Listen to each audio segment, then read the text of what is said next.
Rogério, você mencionou que já é possível fazer ou ter acesso a 5.000 serviços por meio do gov.br e anteriormente você também mencionou essa conexão com serviços públicos de governos, de municípios, com serviços públicos por meio dessa plataforma do governo federal.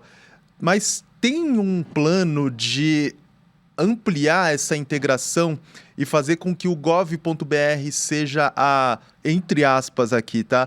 A porta única para os serviços públicos do Brasil, e aí o Brasil considerando todas as três esferas do que a gente está falando aqui, do governo federal, do governo estadual e dos governos municipais? Hoje a gente já está nos 27 estados, hoje a gente, 26 estados e mais o Distrito Federal, né, perdão, e a gente já está hoje em mais de 2.000 municípios ofertando o GovBR para isso. Então, o cara quer fazer um uso de um serviço lá de creche ou mesmo um atendimento que é de uma escola estadual, ele pode estar fazendo, né, seja no nível municipal ou estadual, o uso do GovBR como ferramenta de integração. E essa é a ideia, que o GovBR seja o grande portal de acesso dessas pessoas, né?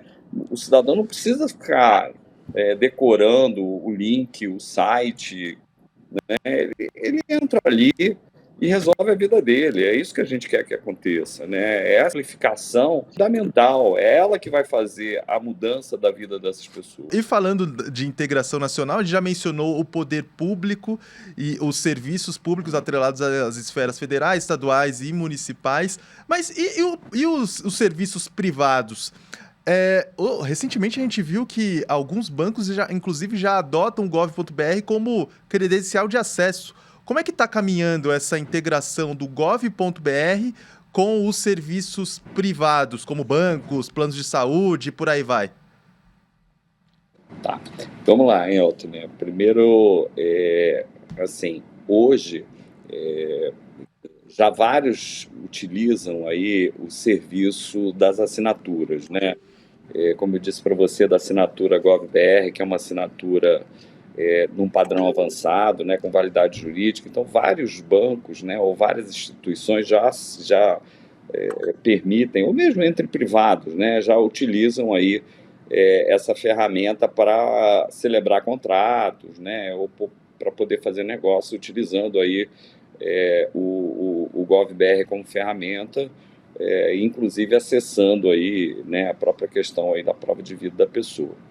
Num primeiro momento, a ideia da gente é estar trabalhando na integração muito focada ainda no público, né, no serviço público, né, e o desafio, como eu coloquei para você, é muito de olhar hoje para estados e municípios.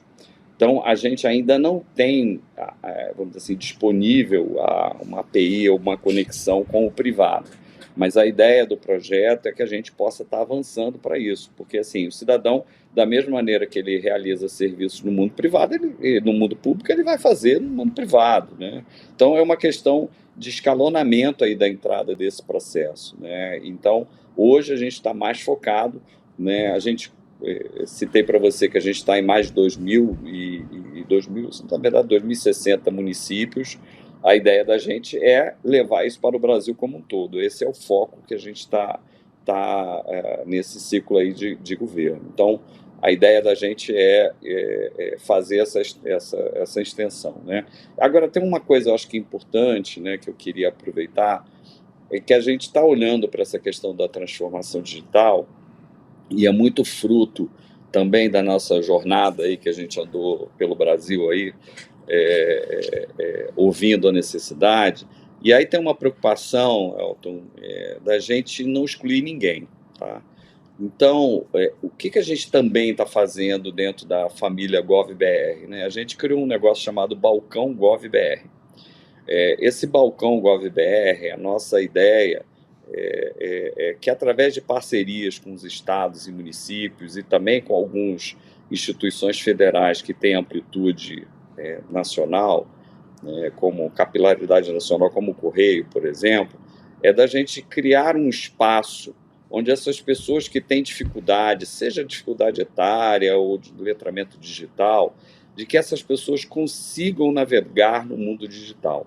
Então, são espaços que você ensina a pessoa como ela pode estar avançando, né? Então, isso, para você ter uma ideia, a gente já está com mais de 185 mil atendimentos feitos nesse projeto, né? Nós temos aí 90 municípios que já estão integrados a esse processo, e a ideia da gente é expandir, seja com essas parcerias com os estados e municípios, ou seja, com alguns parceiros, né? Exemplo que eu estou dando aqui do Correio, pela sua capilaridade, para que ele ajude, para que ele ensine as pessoas. A nossa ideia é não deixar ninguém para trás, a nossa ideia é aumentar a inclusão e não a exclusão digital. Então, eu queria assim, colocar de que isso é uma estratégia importante. Então, a gente está focando em ampliar essa coisa no serviço público e também trazer essas pessoas, né, que têm uma maior dificuldade para dentro desse mundo.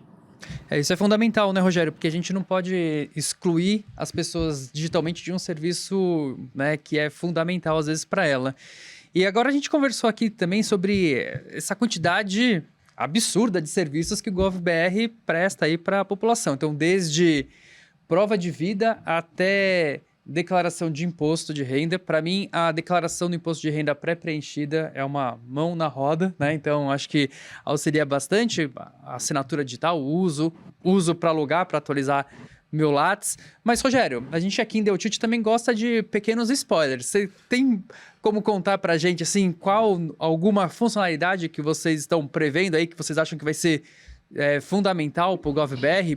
E também aproveitando, conectando com um tema que é super debatido no momento, que é o ECA Digital, né? Então, a gente sabe que o ECA Digital tem toda essa discussão sobre aferição de idade e também identificação, né, das pessoas. E existem diferentes propostas, abordagens, mas vira e mexe, quando se discute sobre isso, o gov.br ele acaba sempre sendo lembrado como o potencial e principal, talvez, emissor, né, e autenticador dessa questão de idade. Vocês também já estão discutindo alguma coisa em relação sobre essa questão da verificação de idade? Já tem alguns encaminhamentos? O que você pode adiantar aqui em primeira mão para The Tilt, Rogério? Vamos lá, Diogo. Primeiro, assim, a gente está andando... E eu acho que coisas que estão acontecendo assim de forma sutil, né? Que é essa coisa da integração aí da carteira de identidade com o GovBR, né? Isso aí abre um leque aí de possibilidades na medida em que você trabalha muito com essa questão da personalização dos sistemas, né? Então, você consegue fazer uma maior ou uma melhor personalização. E você citava aí a questão do ECA digital. Por óbvio, na medida em que você hoje tem uma melhor identificação da pessoa, seja em qualquer faixa etária, né? E eu lembro aqui que a nova carteira de identidade, a ideia dela, inclusive, é que ela passe a ser emitida, né, ou gerada a partir do nascimento com vida da pessoa, né? A gente ainda está focando por uma questão de estratégia de atendimento da população como um todo, muito ainda da primeira identidade da pessoa, então ainda está trabalhando muito com o público jovem ou para a pessoa que precisa para efeito de algum benefício, né? A gente trabalhando muito nessa faixa, mas a ideia da carteira é essa. E aí essa questão do ECA digital, ou da necessidade da gente fazer essa validação, essa confirmação da idade, ela está muito dentro do nosso projeto aí, da questão do GovBR, né? Então você pode ter o GovBR com controle parental. Você pode ter um GovBR que você possa ter os pais fazendo autorização, né? Uma espécie de um govinho ali, né? Uma coisa que esteja voltada muito ao público, né, infantil, né, ou das diversas fases ali, para que a gente possa estar fazendo essa abordagem. Então, a gente está, de fato, estudando muito isso aí. Nós temos uma lei, né, recém-aprovada, em relação a isso, né, e a gente está buscando aí alternativas para que a gente tenha aí o atendimento dessa lei, né, o mais rápido possível, para que a gente possa estar fazendo essa questão da verificação etária e também da confirmação, né, do responsável, né, para que ele possa estar fazendo essa autorização da criança para acesso a um serviço ou outro.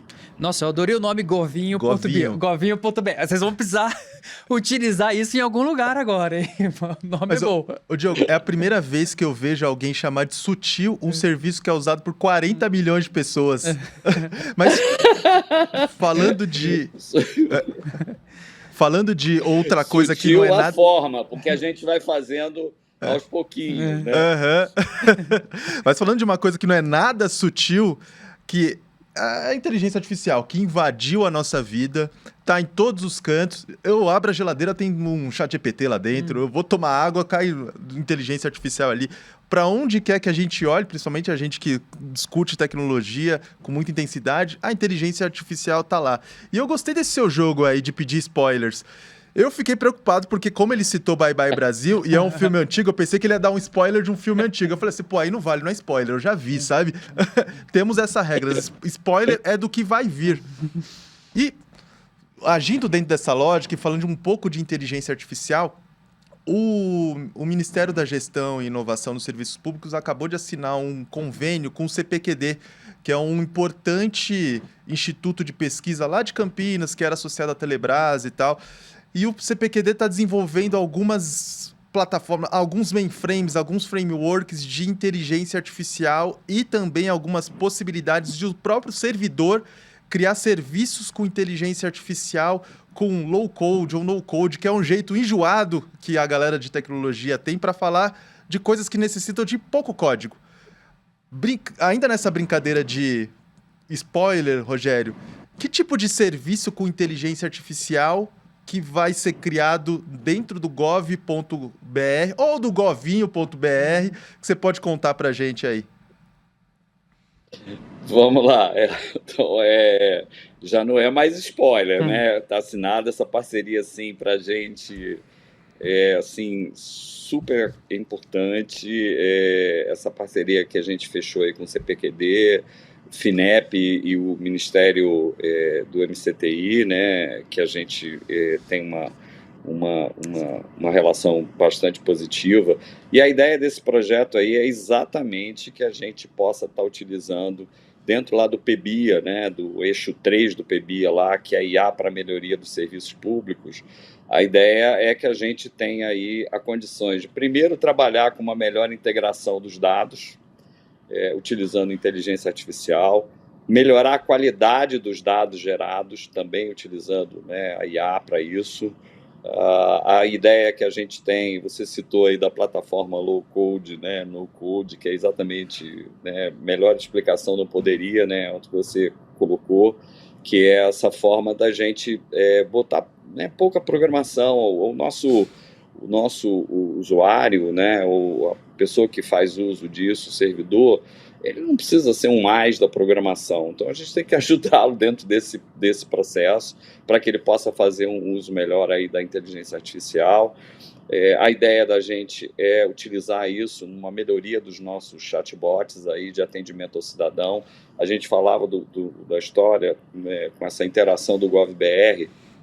Então, a ideia de você ajudar a pessoa com dificuldade, inclusive de entrar nesse mundo digital, né, dela poder navegar melhor, né, de você colocar instrumentos, né, como a própria questão de fala para interação, e a fala regionalizada também ajuda dentro dessa jornada da pessoa na interação no mundo digital.